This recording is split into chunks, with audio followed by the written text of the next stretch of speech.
All right, let's go ahead and get started this morning. A couple things to keep in mind. First is that the first exam is a week from today. So make sure to be preparing for that. Take a look at the study guide. If you have any questions or need any help, by all means get in contact with me about that. Let me know what I can do to help you as you're studying. Second of all, the second reflective essay is due on Friday. So make sure to submit that. I tried to make some comments on the first round. The first round, everybody looks pretty good, especially with kind of summarizing. But make sure to get on Blackboard, look at my comments. If you have questions about my comments or you're not quite sure what I'm looking for, get in touch with me. But as I said, they looked pretty good for the first time. But I tried to give you some suggestions of how you can improve for the next time. So make sure to keep that in mind for Friday. So today we move into what is frequently called the Middle Ages. Usually that's kind of to suggest between the early church and the Reformation, largely with a view that it's not as important a period, or there's not a great importance to this period, but obviously that's kind of from a Protestant standpoint, to refer to this period either as the Middle Ages or as the Dark Ages, as some people used to refer to it. But hopefully as we go through and take a look at the different aspects of this time period, we'll see that there were some important changes and some important developments in Christianity and in the practice of Christianity as we go through. Now, before we get into the Middle Ages, I want to kind of take some time to set the stage for where we are now as we're moving into the 5th through 14th centuries. So how would you categorize where we stand at the end of the 4th century? Based on what we've been talking about, how would you talk about what Christianity is like at the end of the 4th century? What are some of the things that have been happening, changes that have been taking place?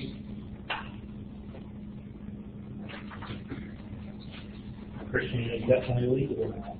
All right, so it's a legal religion, where before it had suffered some political challenges, sometimes even in persecution. What are some other aspects of Christianity at this time period?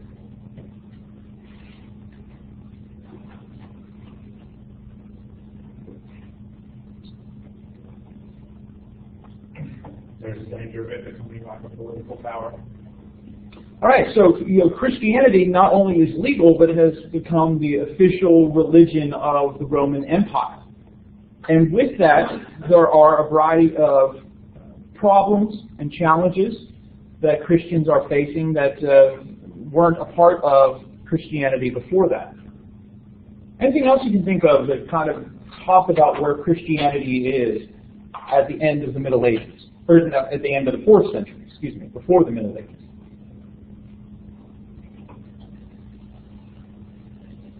I think this is kind of so strongly involved in politics at this point, kind of a slippery slope. Because in essence, the Roman Empire was a Christian nation, per se. It's not always a positive thing. When you think about how hard it is as an individual to maintain your Christian life day to day, put that on a massive scale of an entire empire of individuals, let alone an empire that is supposedly ruled by Christianity, how difficult it is to maintain a certain level of devotion to God, commitment to God. The other thing, of course, is that the Roman Empire isn't the only group in the world, and so as we'll begin to see, outside pressures will cause problems for that Christian empire. I would say it's also kind of a period of doctrinal innovation, right? People trying to make sense of some topics and issues that they have not had to address before, not had the opportunity to address before, as we think of some of the controversies that go on with respect to the nature of Jesus. We'll see that more here when we get to the doctrine section as well. As we begin looking at the Middle Ages, one of the first elements, or one of the first events that really has a profound effect on Christianity politically is, of course, the fall of the Western Roman Empire, the sacking of Rome. Now, even though Constantine had united the empire into one ruler over the entirety of it, by the end of the 4th century, the Roman Empire had kind of gone back into that arrangement of West and East. Now, while that created some political difficulties, it does serve to the Eastern side's advantage in this case, where the West could fall, yet the East is still able to continue. And by the time of the Middle Ages, the Western part is broken down into different kingdoms that were only loosely connected to each other through Christianity. And this is fostered by outside forces. Now, often when you hear of this time period, at least in previous generations, and maybe as you've gone through history classes, you might hear about the Barbarian Invaders who came in and took over Rome. Yes, there was violence, and sometimes extreme violence, but it wasn't always what we might think of as an invasion, of an army coming in and completely wiping a group out. Instead, we could also use the term migration, right? And so there's these tribes that are kind of migrating into Roman territory and then using violence to kind of take them over. And so it's less of this kind of concerted invasion, although we can say that's kind of what's happening, than it is, what we think of. Many of them, those people, those outside groups coming in, were referred to as barbarians. Most cultures in the world have created a system of an us versus them mentality. And so you label the them in a way to distinguish themselves from the us. So, for example, for Jews, the breakdown was Jews and Gentiles. For the Greeks, it was Greeks and barbarians, largely because to the Greek ear, a lot of what their language sounded like was bar, bar, bar, bar, bar, bar, bar, right? And so the barbarians. Well, it kind of stays over with the takeover of the Greek Empire by Rome. So the barbarians, simply refer to non-Romans, people in the areas not under Roman control. But many of these barbarians had converted to Christianity. And so they weren't like, totally the wild tribes that you might think of with invasions. Many of them were Arian, though. They had, Arian missionaries had gone to them and taught them that version of their gospel about the nature of Jesus. And because of that, when these barbarians invaded, it often meant that there wasn't this radical change taking place, especially in places where Arians were already in control. Most of the tribes that gained control of the western part of the Roman Empire are Germanic in origin. There's not a Germany, but this region here. And so you hear about the Ostrogoths and the Visigoths and the Vandals, all sorts of other names like that. Many of them, as they moved into places originally under Roman control, gradually began to adopt aspects of Roman culture, including Christianity. In the 5th century especially, there are a couple things that historians have pointed to suggest how this conversion took place. Many of those migrating into or invading into this region had a great interest in Roman culture.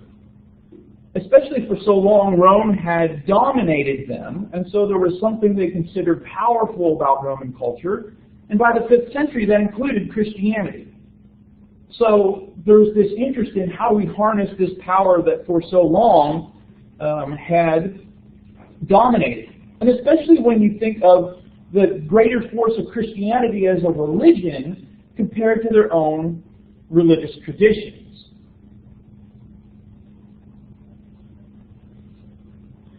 Furthermore, although these tribes had known of Rome for a long time, the Rome that they took over was a Rome that had its culture completely conquered by Christianity.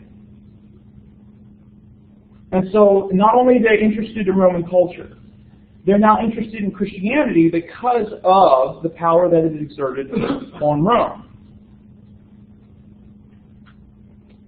Probably the most important reason for how these tribes became Christian also had to do with missionaries. Simply because of the political issues going on, the missionaries didn't stop. Right? They didn't stop to say, let's focus on the politics.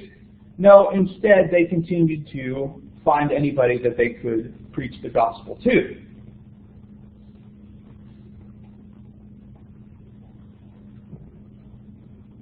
But that doesn't mean that there was necessarily a totally positive development in Christianity as these people adopted Christianity. Instead, on the edges of the empire, as these tribes are moving in, churches are falling into disorganization, or they disappeared entirely to these tribes. Often, these migrants, especially the Ostrogoths and the Visigoths, so that you don't need to know that, they were often moderate towards Roman culture, including Christianity. And so they allowed Christians to live their lives, families to continue relatively similar to previous centuries. But what we see coming out of this political event of this transfer of power in the West is the same kind of attitudes towards the theological controversies in the last part of the 4th century over the nature of Jesus pop up again. And so the Germanic tribes, as they take over power, are doing the same kind of things that we saw emperors doing before. Arian emperors supporting Arian bishops against Nicene bishops. Nicene emperors against Arian bishops, etc. And they too use their political power to, put people in positions of power within Christianity.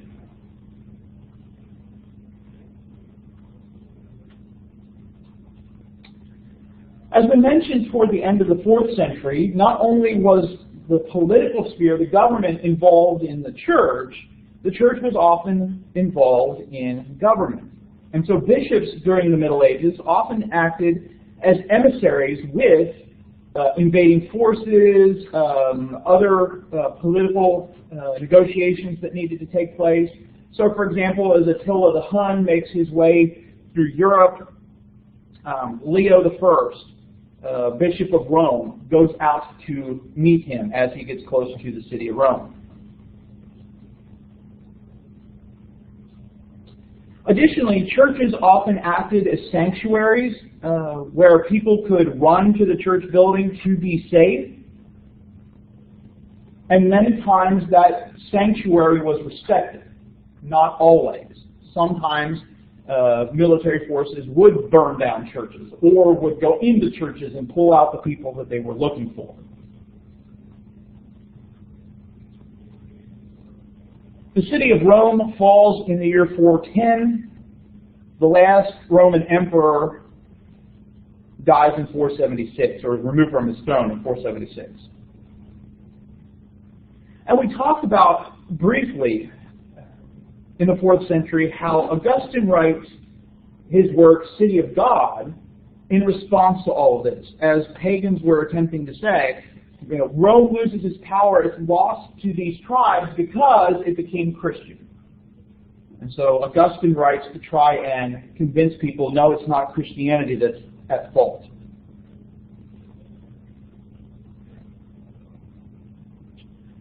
Also, politically, African Christians faced a lot of challenges. The church in Africa had been weakened by the Donatist controversy over the proper leaders in the church, so already there's that problem. And many of the Donatists joined the Arian Vandals as they came through. And so they're kind of joining with the forces that are fighting their way through the Roman Empire, or at least the western part of the Roman Empire. And in the West, you still see that continued presence of paganism. Sometimes strict paganism, sometimes in this kind of modified paganism where there are people that are Christian but are also holding on to or adopting, maintaining some pagan practices.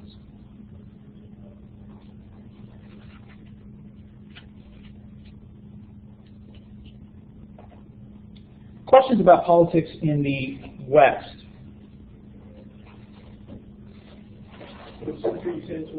Fifth, fifth, and then we're moving into some later ones as well. But this is predominantly in the 5th when Rome falls.